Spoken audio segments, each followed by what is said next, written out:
최근 대한민국 야구가 어려움을 겪고 있는데요. 이런 대한민국 야구 몰락의 주범이 된 3명의 선수가 있습니다. 바로 딸만 셋난 박찬호, 50살 넘어 장가간 양준혁, 아들 하나밖에 안 낳은 이종범입니다. 뭐 그래도 아들 하나 낳아서 메이저리그까지 보낸 이종범은 봐줘야 하지 않을까요? 여러분의 의견은 어떠신가요?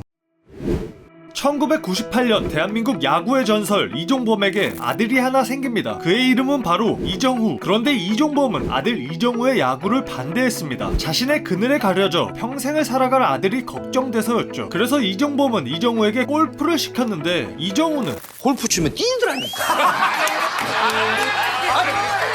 저한테가 말해줘라. 진짜. 결국 이종범은 한 가지 조건을 제시하는데요. 바로 우투자타였습니다. 우투자타는 오른손으로 공을 던지고 왼손으로 배트를 드는 스타일을 말하는데 배트를 휘두르고 달릴 때 더 유리했기 때문이죠. 그렇게 오른손잡이였던 이정후는 좌타자가 되어 야구를 시작하게 됩니다. 하지만 이종범의 예상대로 야구를 하는 이정후에 대한 주변의 시선은 매우 차가웠습니다. 어렸을 때는 정말 사람들이 그냥 시선 자체가 그냥 약간 이렇게 보는 것 같아요. 막 약간 좀 막 얼마나 잘하는지 보자 약간 팔짱 끼고 약간 이렇게 보는 것 같아요. 그럼에도 이종범은 아들에게 야구에 대한 조언을 일절하지 않았는데요. 자신이 최고의 타자였기에 분명히 말하고 싶은 부분이 많았을 텐데 이종범은 오로지 이정후의 인성과 멘탈적인 부분만 코칭했습니다. 바로 이렇게요. 너는 걷다 그래서 안 돼, 삐리리야. 이건 이정후가 샌프란시스코 자이언츠에 입단할 때까지 한결같았죠. 야구적으로 배운 건 없고요. 아버지한테는 뭐 인성이라든지 그런 좋은 사람으로서 클 수 있는 그런 것들. 뭐 그렇게 이종범에게 인성을 배우며 야구를 시작한 이정후는 리틀 야구 시절부터 팀을 우승시키고 MVP를 차지할 정도로 뛰어난 재능을 보여줍니다. 그리고 휘문중, 휘문고를 거쳐 고교 넘버원 타자로 인정받았죠. 하지만 이정후에게는 한 가지 넘기 힘든 장애물이 있었습니다. 그는 아무리 잘해도 여전히 바람의 아들 이종범의 아들일 뿐이었죠. 이종호 선수가 또 바람의 아들의 아들이라고요? 네.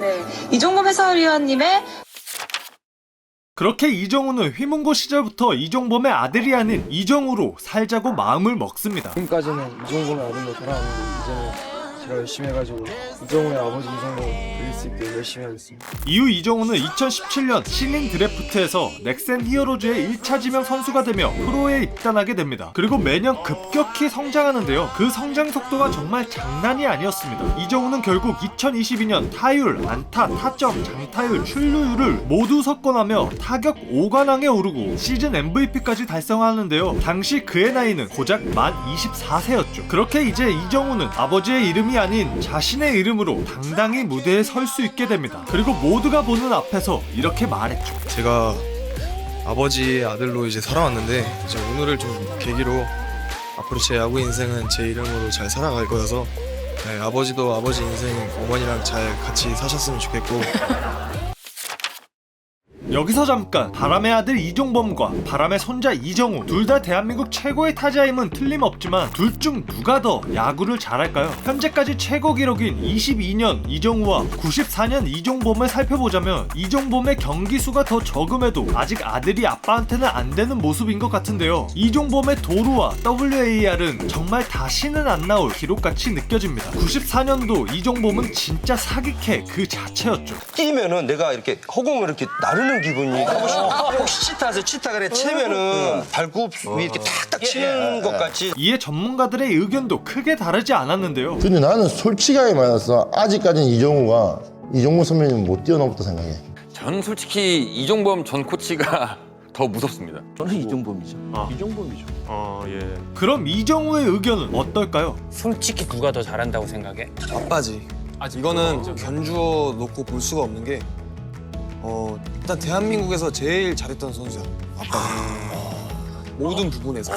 하지만 이종범은 저보다 훨씬 생각하는 거, 마인드, 모든 거가 더 훨씬 더 월등하다고 생각해요. 정우야 축하하고 아빠보다 더 낫다.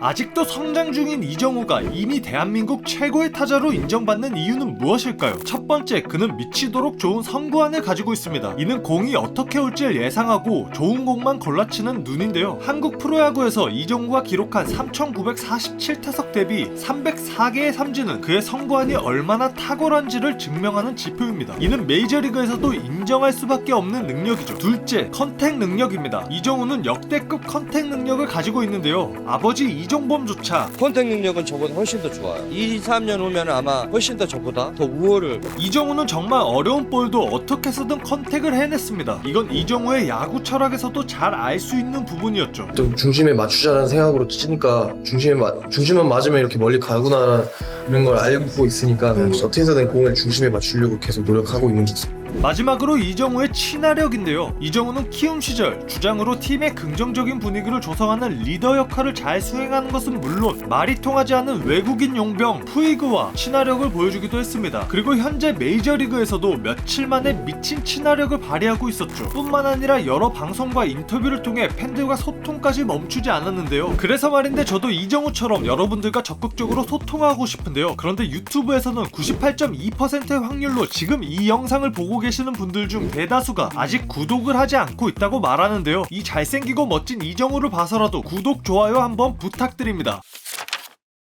이정우의 롤모델은 이치로입니다. 그가 얼마나 이치로를 존경하냐면 한국에서도 이치로의 등번호 51번을 달고 경기를 했고 메이저리그 진출에서도 51번을 달고 경기를 할 정도였는데요. 어렸을 때 제가 야구를 처음 시작하고 봤던 선수가 스즈키 이치로 선수였는데 그래서 어렸을 때부터 좋아하던 선수였고 그렇기 때문에 저도 이 등번호를 어렸을 때부터 좋아해서 달고 경기를 했던 것 같습니다. 아니 그런데 대한민국 최고의 타자였던 아버지가 롤모델이 아니라 일본의 타자 이치로가 롤모델이라고요? 사실 이건 이종범이 의도한 일이었습니다. 이종범은 아들이 자신을 닮으면 안 된다고 생각했는데 너는 아빠를 닮으면 안 되겠다. 아빠는 옛날. 그래서 이종범은 너는 야구 선수가 되면은 운동하는 법, 운동하는 습관, 자기 관리는 이치로를 닮았는데 이치로 책을 3권을 사다 줬어. 이종범의 숨은 의도대로 이치로를 자신의 롤모델로 삼은 이정우는 비스듬히 올려치는 궤적의 스윙뿐만 아니라 경기 내내 지속되는 집중력과 타석에서의 끈질김도 이치로를 닮았습니다. 그리고 감정 표현이 거의 없고 항상 냉정함을 유지하는 태도도 마찬가지였죠. 그리고 메이저리그로 간 이정우는 마침내 자신의 우상 이치로를 만나게 되는데 일단은 아우라가 좀 달랐던 것 같아요. 네. 뭔가 카리스마라든지 그런 게 좀 더 남다르셨던 것 같습니다. Hello Giants, my name is 정후 리, grandson of the wind. 대한민국 최고의 타자 이정우는 메이저리그 샌프란시스코 자이언츠와 6년 1억 1,300만 달러의 초대박 계약을 체결했습니다. 이는 아시아 타자 역대 최대 금액이며 AAV, 즉 1년 평균 연봉은 1,833만 달러. 진짜 어마어마한 잭팟을 터뜨린 이정우입니다. 심지어 이는 자이언츠 팀 내 연봉 1순위에 해당했죠. 이 소식을 접한 이정우는 축하해. 와, 씨 미쳤다. 계약 끝났습니다. 와. 그리고 이 계약이 더 대박인 건 홈런을 몇 개 쳐야 한다, 몇 게임 이상 뛰어야 한다 등 조건 없는 무옵션 풀 계약이며 마이너 거부권 포함 4년 이후 옵트업 계약도 포함된 계약이었기 때문이죠. 그럼 샌프란시스코는 이정우에게 어느 정도의 활약을 기대하고 있을까요? 아마 이치로에 준하는 성적, 텍사스 가기 전 추신수, 최소한 현재의 김하성 정도일 것 같은데 과연 이정우는 메이저리그에서 성공할 수 있을까요? 이 질문에 김하성은 오늘로 보면 이미 성공했죠. 한 경기도 안 뛰고 이미 성공한. 이정우의 영입은 스테판 커리가 뛰고 있고 샌프란시스코 자이언츠와 같은 연고주에 있는 농구 명문팀 골든스테이트에서도 화제가 된 적이 있습니다. 골든스테이트 홈 경기에서 경기 후반 작전 타임 중 메이저리그 이정우가 소개되었기 때문인데요. The big ovation is for Jung-Hoo Lee, who's just signed with the Giants to be their center fielder. He is in the building. Looks like he's filming everything and he's just joined the action. Coming over from the Korean Baseball League. Big acquisition for the Giants this offseason. 뭐 이럴 수밖에 없는 게 이정우가 단순히 해외에서 온 루키였으면 모르겠는데 팀 내에서 페이롤 1위를 차지하고 있었기 때문인데 이에 이대훈 정우야 많이 부럽다. 야구 선수들의 몸을 보면 피지컬이 장난이 아닙니다. 강하고 빠르게 날아오는 공을 맞힐 때 무거운 사람이 가벼운 사람보다 더 큰 힘을 내기 좋기 때문인데요. 그래서 보통의 야구 선수들은 벌크업이라는 것을 합니다. 이건 이정우에게도 예외가 아니었죠. 이정우는 왜소한 체격을 가졌지만 고등학교, 데뷔 시즌, KBO 마지막 시즌 시간이 지나면 지날수록 점점 더 벌크업을 했는데요. 그런데 메이저리그의 공은 세계에서 가장 빠르고 강해서 아시아 선수들은 미국에 가면 그들의 몸을 더 벌크업 시키고 하곤 했는데 4년 뒤 메이저리그 이정우의 몸은 과연 어떻게 변해 있을까요? 아, 그런데 이정우의 우상 이치로는 今トレーニングで結構体を大きくしてこうそれを生かすみたいな、結構流行っていやいや全然ダメでしょそんな이정우가 많은 부담감을 이겨내고 최고의 타자가 될 수 있었던 그 이유는 무엇일까요? 그 답은 바로 꾸준한 훈련에 있었습니다. 이정우는 매일 꾸준히 훈련할 수 있는 숫자를 정해 그것을 매일 실행할 정도로 독하게 훈련했습니다. 그러니까 정말 꾸준히 하는 게 중요하잖아요. 그래서 꾸준히 하는 숫자를 생각해 보니까 200개가 나오더라고요. 200개는 정말 내가 진심을 다해서 스윙을 할 수 있겠다. 왜냐면 개수 채우기로 대충대충 하면 사실 그거는 의미가 없으니까. 그래서 200개씩 매일매일 했던 것 같아요. 사실 이건 그의 아버지 이종범에게 배운 것이었죠. 내가 목표를 했던 거를 스윙 300개다 그럼 스윙 300개 또 안 되면 또 하고 또 하고 거기 이렇게 계단식처럼 올라가다 보니까 상대는 거의 비교할 수가 없을 정도로 저 밑에 있더라고요. 정우한테도 그런 얘기를 많이 해주죠. 지금까지 대한민국 최고의 타자 이정우에 대해서 알아보았습니다.